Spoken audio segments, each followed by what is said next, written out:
She expected silence inside the old Icehouse. Instead, she found a mother with nothing left but her will to protect them. One of the kits was still alive, but only barely. She knew every second mattered now. For a moment, she saw what she had to make possible. Warmth, food, a chance to live through the night. And somewhere beyond the storm, there was still a way back to the wild. She held on to that before it was real. This is how it really began. A sound under the wind, small enough to miss if she had waited. Tracks crossed the clearing where nothing should have been moving. She followed before the wind erased them. The whole world was right there in one clearing. Her cabin, the old Icehouse, and whatever was hiding between them. The path was short, but every step felt like entering someone else's last shelter. Then she heard it clearly. Not one cry, but many, hidden low in the dark. The mother was still guarding them. Hunger had hollowed her, but not her instinct. There were 3 of them, small enough to disappear into the straw if she failed now. She could not leave them in that cold. If she was going to help, it had to begin now. She went back with only what she could carry. Warmth, light. She did not reach for the kits first. She tried to give the mother a reason not to fight. Hunger moved her before trust ever could. That was enough for now. She needed a way to move them without losing them to the cold on the path. She reached for the first kit only when the mother looked away. Even then, she moved like a trespasser. Then the second. Then the third. She kept her breathing steady so nothing else would break. She moved the kits first. The mother had to choose whether to follow or lose them. She kept the crate between them, not as a barrier, but as a promise. The kits were still within reach. Halfway there, the mother folded into the snow. That was the moment the rescue could still fail.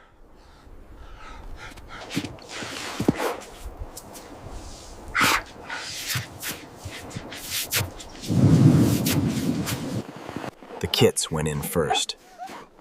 Their voices were the only thing still pulling her forward.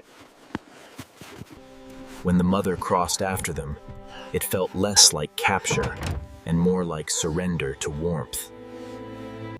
Inside, everything changed. Not the danger, but the odds. She kept them close to warmth, but not close enough to make the mother panic. The first medicine was simple: heat, water, and something the mother might accept. She started with the smallest thing she could fix: the ice frozen onto the mother's face. She gave the mother food she could swallow, not food that would ask strength she did not have yet. The kits needed help too. Not much, just enough to keep them going until their mother could. Night gathered around the cabin, but for the first time they were not out in it. Then the mother drank on her own. It was a small thing, but it changed the room. She fed the fire before she did anything else. In a place like this, warmth was part of the medicine. Her paws had carried her through ice and hunger. Now they had to stop hurting before she could stand again. She warmed stones by the stove because the kits needed heat that would stay with them. She stopped reaching. Sometimes trust begins when nothing is asked for. From outside, the cabin looked small against the winter, but inside, it was holding 4 lives. Then the mother touched her glove. only for a second, but no longer like a warning. She moved the water closer this time. The mother did not pull away. At last, the kits found their mother again. That was the first real sign that the night might not take them. But winter never stays quiet for long. Outside, the storm found the cabin again. Inside, the heat changed first. She noticed it before the light did. The smoke was wrong. She opened the door and knew the chimney was choking.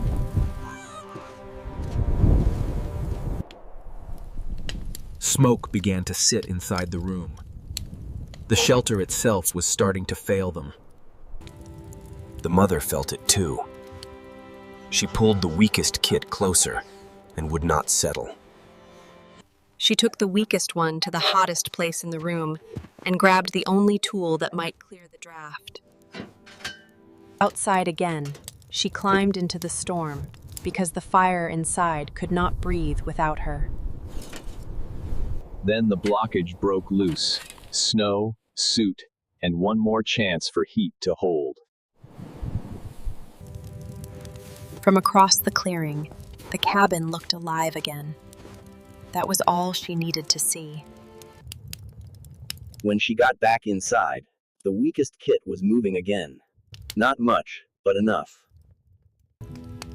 She reheated the broth while the room steadied. Care resumed, but now with hope in it. This time the mother drank deeply, then closed herself around all three kits. The room finally settled. By morning, the mother stood without shaking.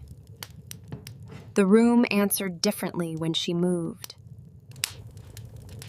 She opened the door just enough to test the world outside. It was quieter now. The storm had passed. The world was still hard, but no longer impossible. The kits were different now, curious, unsteady, but no longer fading. She cleared the wraps and gave them room. The mother no longer saw every motion as a threat. She laid the blanket over the step so the first touch of cold would not feel like a fall. The mother stood at the doorway and measured the day. She was choosing now, not being moved. She knelt back and lowered her eyes. The last kindness with space. The mother moved first. The kits followed the only certainty they knew. They crossed the clearing slowly, still close together. Stronger now, but not careless. The last kit hesitated at the step of open snow, then found the courage to follow. At the trees, the mother stopped and looked back once. That was enough. She stayed in the doorway and let the moment pass without claiming it. Soon there was only the trail they left behind, stitched across the snow toward the trees. The cabin, the clearing, the old icehouse. Everything was the same, except now no one was trapped here. Inside, she set the empty bowl down and listened to the fire. That was all the ending needed.